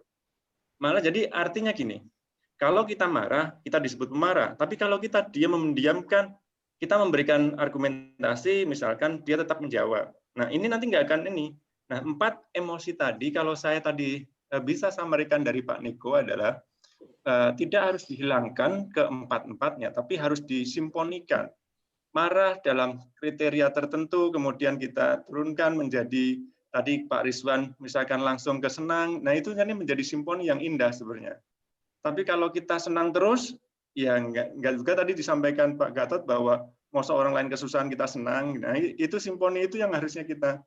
Saya lagi belajar itu, Bu. Tapi terima kasih, ini diskusi yang sangat baik gitu. Kalau menurut saya belajar dari sisi tadi menggabungkan beberapa yang saya ambil poin penting tadi adalah di Pak Gatot bahwa menyampaikan orang lain itu cerminan kita. Jadi kalau mau orang lain tersenyum, maka kita harus banyak tersenyum juga. Nah, itu yang saya ini karena tadi itu bisa kita koneksikan dengan Pak Niko tadi bahwa tadinya sebagai juga misalkan kita harus ngerti dong kalau misalkan saya orang Jawa kalau gini itu udah misalkan marah kurang ini. Tapi ternyata itu tidak ini. Tapi nanti kalau itu sudah misalkan tadi menjembatani Pak Niko terus kemudian Pak Gatot bahwa kalau kita sudah menganggap orang lain cermin, nanti akan menghormatin, itu budaya Jawa seperti itu, budaya ini. Jadi akhirnya melihat, tapi bukan berarti semua orang Jawa juga akan seperti itu. Karena tadi Pak Niko juga sampaikan bahwa orang di misalkan Medan, Batak, itu juga bisa lebih halus dari orang Jawa. Nah, itu kan sebenarnya person yang ini. Itu mungkin yang bisa diskusikan Bapak. Jadi jangan sampai tadi Bu Eni sampai dipendam, itu tidak bagus. Ininya seperti yang disampaikan Pak Niko. Kalau meledaknya ke dalam ke fisik, kalau meledaknya keluar itu nanti melukai orang lain. Nah, itu mungkin yang bisa saya sampaikan. Moga-moga kita semua bisa belajar untuk ini karena memang emosi itu perlu dikontrol. Terima kasih Pak. Assalamualaikum warahmatullahi wabarakatuh. Waalaikumsalam warahmatullahi wabarakatuh. Makasih Pak Widyo. Waalaikumsalam. Pak Widyo ini juga ini Pak, leader di BPS juga Pak, beliau ini keren banget Pak. Wah, Masya Allah. Pantesan. Masya Allah.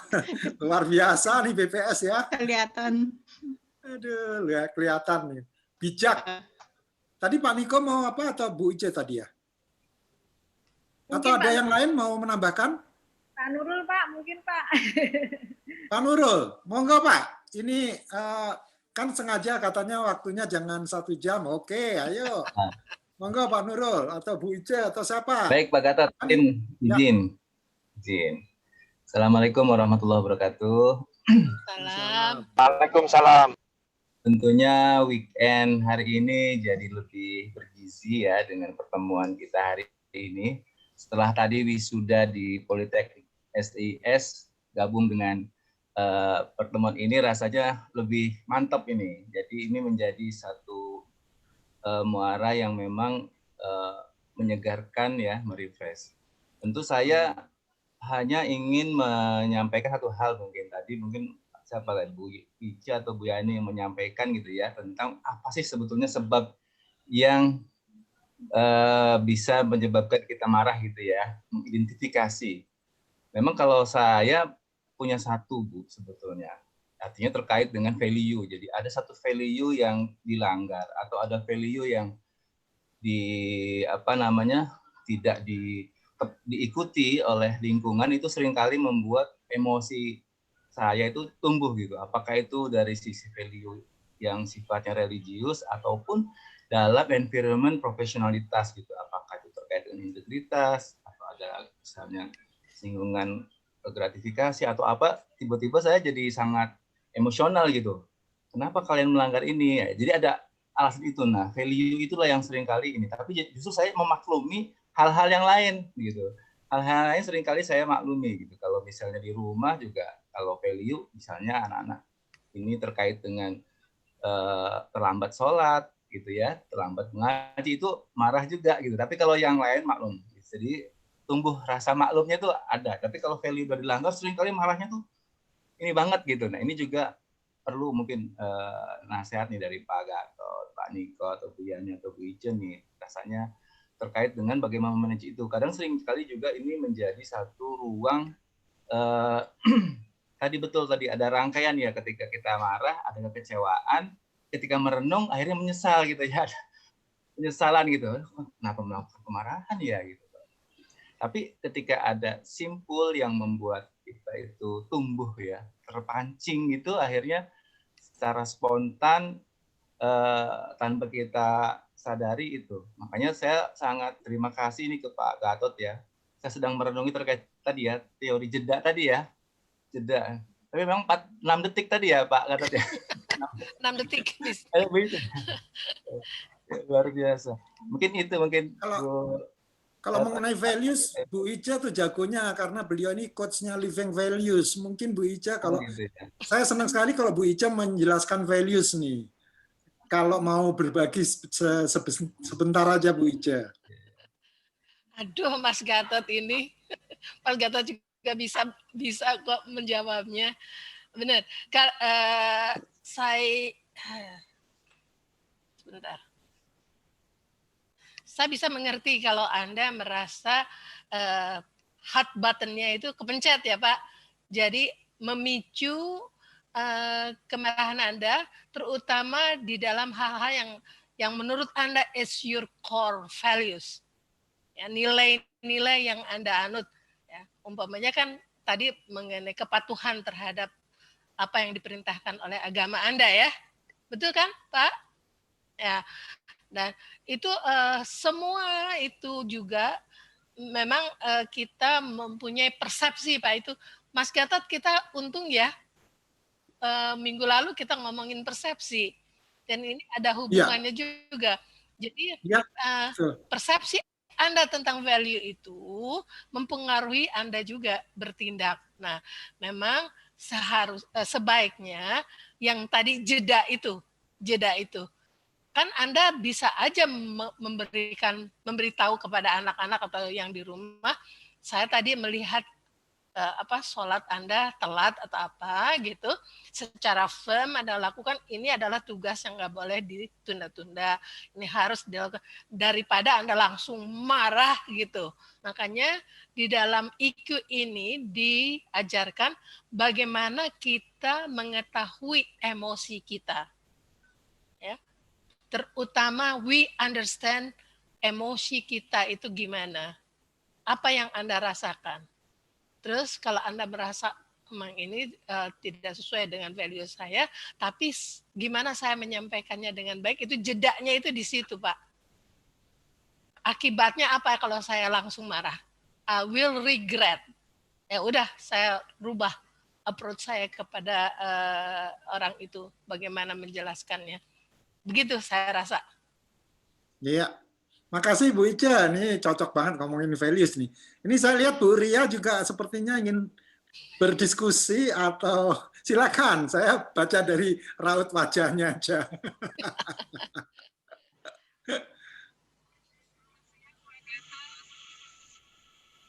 Oh, suaranya kecil banget. Halo, Bu Ria? Ya, monggo Bu. Suara.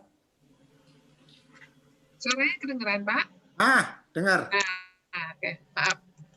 Selamat siang, Pak Gatot. Kedengeran. Ya. Bu Ica, semua di sini, Bu Eni ya. Ini bos-bos saya semua, Pak Gatot.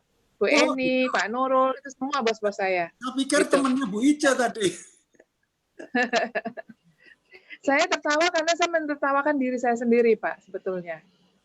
Jadi kalau saya marah, memang saya marah, habis itu lemes gitu, tenaga kurang semuanya. Nah, kemudian setelah itu regret. Terus ngapain nih saya marah tadi ya? Kok rugi banget gitu loh.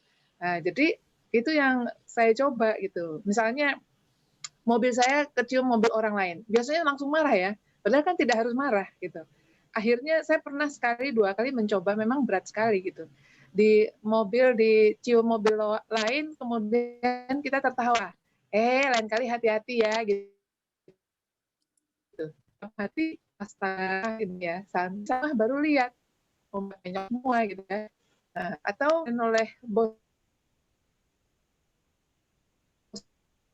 saya mengakui ya, tidak sesuai dengan saya lah gitu ya. Karena kumpul sama bos-bos lain, jadi saya hanya senyum saja. Untungnya saya pintar menyanyi, Pak. Saya pintar menyanyi. Jadi saya bisa mengatur nada suara. Ya, nada suara bass, soprano itu saya bisa atur gitu loh. Jadi di depan mereka saya atur. Tetapi setelah di rumah semua saya tendangin gitu. Sampai dinding semua saya tendangin gitu, saking marahnya gitu. Jadi memang itu yang jedanya itu lama sekali Bu Ice. Jedanya itu lama. Dan itu sengaja sampai pulang kantor gitu. Jangan sampai di kantor gitu. Nah, dan kemudian saya termasuk orang Batak yang ekspresif gitu ya. Jadi memang kelihatan keras, kelihatan kalau ada sesuatu yang nggak setuju langsung dikeluarkan gitu, kemukakan. Tapi kalau saya tidak kemukakan, saya diam. Jadi setelah itu. Ini sudah, cuma memang sekarang sudah belajar untuk memahami. Yang paling suka itu seperti Pak Nurit. Jadi sesuatu yang value. Saya nggak, orang kok ngebohongin saya sih, jadi saya mau gitu. Nah itu, jadi mengharapkan orang lain itu seperti saya. Dan kadang-kadang saya berpikir juga, oh ya, kok dia mau seperti saya, nggak semua gitu. Tapi akhirnya kayak Bu Yani, lama-lama saya nggak mau deketin dia, soalnya nanti saya terpengaruh dengan negatifnya gitu. Tapi kalau pikir-pikir, kok kan kita nggak suka sama sikapnya, bukan sama orangnya, gitu. Serba salah jadinya, gitu. Itu pengalaman saya Pak, itu. Sampai sekarang masih berkecamuk juga sih, belajar pelan-pelan gitu. Itu Bu Ica, Pak Gatot. Tapi sampai rumah jangan ditendangin dong pintunya, Bu. Nanti mesti betul itu. Dan pada saat saya tendang-tendang, suami dan anak ngeliatin aja, ini mami ngapain sih marah-marah gitu. Iya. Itu karena diendapkan itu berjam-jam gitu, baru dikeluarkan. Tapi kalau nggak dikeluarkan, saya juga sakit, Bu. Iya. Sakit. Iya. Jadi expression gitu. Iya. Memang tadi kita udah membicarakan tentang mengenali apa yang memicu saya jadi marah, ya. Kemudian bagaimana kita memanifestasikan kemarahan itu, kita harus dan yang nomor 3 tadi Pak Gatot bilang bagaimana kita managing our emotion-nya itu, ya. Jadi ada orang umpamanya yang paling gampang itu adalah yang 6 seconds itu, 6 detik itu adalah bernafas. Bernafas kayak bernafas panjang begitu kan, kayak mindfulness gitu, Bu. Nah, itu yang paling ampuh biasanya, yang paling cepat. Tapi banyak orang itu mencari cara lain-lain, umpamanya menyanyi tadi, ya. Atau juga Ibu bisa juga, saya sih setuju aja Anda menghindari orang-orang yang bisa membuat Anda marah, hindari aja, nggak apa-apa. Ya, jangan sering-sering ketemu gitu, bisa aja. Jadi how to manage your emotions itu macam-macam. Ada yang pergi, umpamanya kalau bule-bule mungkin minum ya, kayak gitu. Atau kita berenang, umpamanya olahraga supaya capek kemudian udah gitu. Nah, jadi managing your emotion itu bisa bermacam-macam. Nah, tapi jangan tenang-tenang pintu, kasihan pintunya Bu. Yang lain aja, berkebun aja Bu, berkebun. Tapi yang Ica bilang itu, kalau yang Ica bilang itu adalah kita melarikan diri dari apa yang membuat kita marah kan. Sebenarnya kalau kita menghindar dari orang itu, kan apa yang Niko bilang adalah kita bagaimana caranya mengungkapkan apa kemarahannya itu, tapi dengan positive things gitu, ya enggak? Ya. Kalau seumpamanya yang Ica bilang jangan ketemuin dia, just avoiding gitu ya, atau menghindar dari itu kan kita menghindar dari kemarin sehingga Ibu Ria itu bisa nendang pintu di luar karena kemarahan itu masih ada. Ya, we cannot keep the kemarahan itu sampai di rumah justru. Walaupun kita dengan cara kita, yang tapi kalau tarik napas itu tuh benar. Saya tuh menjaga. Jadi subhanallah gitu, cuman 3 kali gitu ya untuk saya karena saya agamanya Islam. Terus jadi suara saya tuh saya bisa maintain gitu. Jadi tidak tapi saya tarik napas 3 kali dengan sebab gitu, yang saya sebutkan. Itu benar-benar mengontrol sedikit gitu. Baru saya bisa ungkapkan dengan suara yang Yani. Kembali ke Pak lah. Kok diam? Kenapa? Pak Gatot. Udah. Thanks Yani. Sama-sama. Ya. Oke. Makasih banyak nih, diskusinya menarik sekali dan tanpa terasa nih kayaknya udah mendekati waktu zuhur.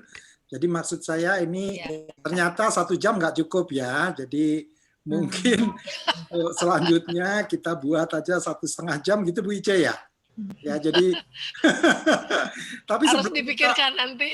Kita pikirkan lagi ya. Tapi intinya saya pengen share dulu mengenai, mungkin udah baca ya share-nya tadi mengenai hasil dari polling kita. Jadi tadi ada polling, ternyata tadi yang mood matter-nya 93% dari kita merasa nyaman dan berenergi pada saat polling ini tadi diluncurkan. Hanya 7% atau 1 orang aja yang merasa tidak berenergi, mungkin kecapean, mungkin apa, tapi rasa nyamannya ada gitu. Jadi ini kalau nggak salah warna apa nih Bu Ica? Hijau kalau nggak salah ya. Jadi yang kuning banyak banget, 93%. Jadi alhamdulillah. Nah sebelum kita berakhiri, jadi sedikit summary aja dari saya. Pertama adalah mengenai managing emotion ini sangat penting sekali dan pentingnya memasukkan jeda di sini untuk kita bisa benar-benar memikir apa sikap kita dan tindakan kita, karena ternyata tindakan dan feeling itu hal yang berbeda. Yang kedua, saya terima kasih juga ternyata diskusinya begitu luas dan menanggapi bahkan memperdalam apa yang sudah kami sampaikan maupun disampaikan oleh teman-teman yang lain, sehingga bagi saya ini merupakan pembelajaran yang sangat bagus sekali ya. Jadi terima kasih atas partisipasinya. Yang ketiga adalah apapun tantangan yang kita hadapi, memang ujung-ujungnya kita harus berani mempraktekkan ya 4 hal tadi. Kalau meminjam istilahnya Pak Rizwan tadi, dalam hal frekuensi kita harus memperbanyak frekuensi kita untuk happy, terutama di dalam masa yang seperti ini gitu. Sebetulnya nggak hanya masa seperti ini, masa seperti dulu pun harusnya kita lebih banyak bagaimana ke yang glad ya, yang ke senang, bukannya yang ke yang lainnya.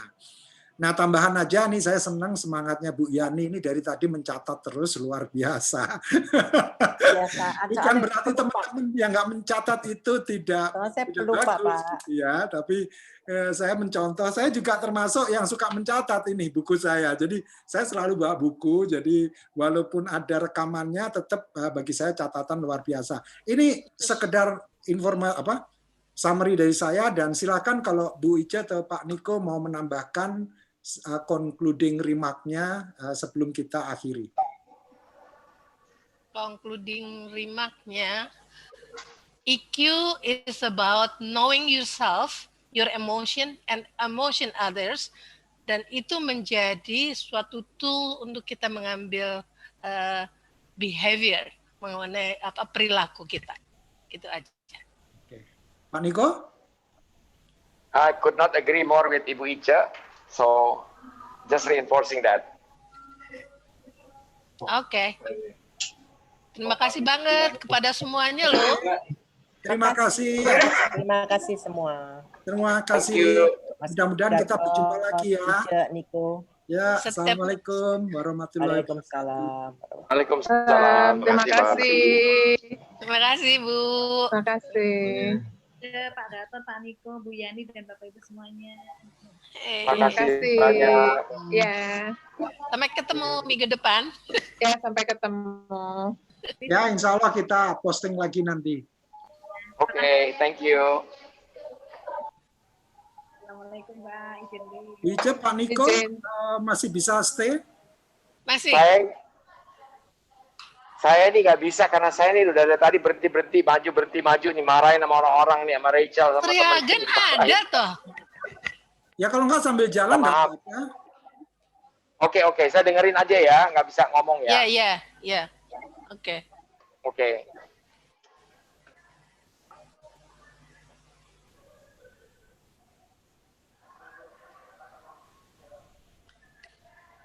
Minggu depan Sri Hagen ya. Ya, kita leave dulu sekarang. Kita tutup dulu.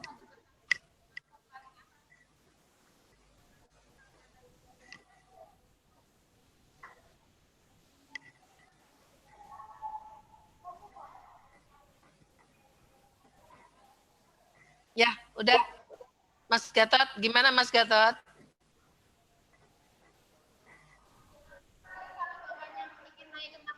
Oke, kalau dari aku merasa cukup, bukan cukup, sesuai dengan yang aku harapkan, dan sebetulnya ini melebihi ekspektasiku karena tadinya aku berpikir tanya jawabnya cuma 1 atau 2 pertanyaan aja gitu, jadi selebihnya nanti kita yang lebih banyak bicara, tapi ternyata nggak bisa, sehingga mungkin waktunya sepertinya 1 jam nggak cukup.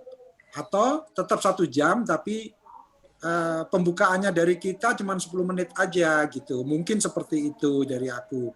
Tapi overall saya melihat ini jujur aja saya merasa banyak belajar dan merasa ini manfaatnya juga banyak. Saya lihat di chat room jadi banyak yang senang gitu dengan sesi ini. Jadi mudah-mudahan memang benar-benar ini positif bagi mereka semua gitu. Nah, satu-satunya yang menjadi hambatan tadi karena ada gangguan aja di rumahku. Karena ada pembangunan tadi. Cuman nggak tahu tadi suaranya mengganggu keluar situ nggak ya tadi waktu saya ngomong di awal-awal. Tidak tuh. Oh, tidak.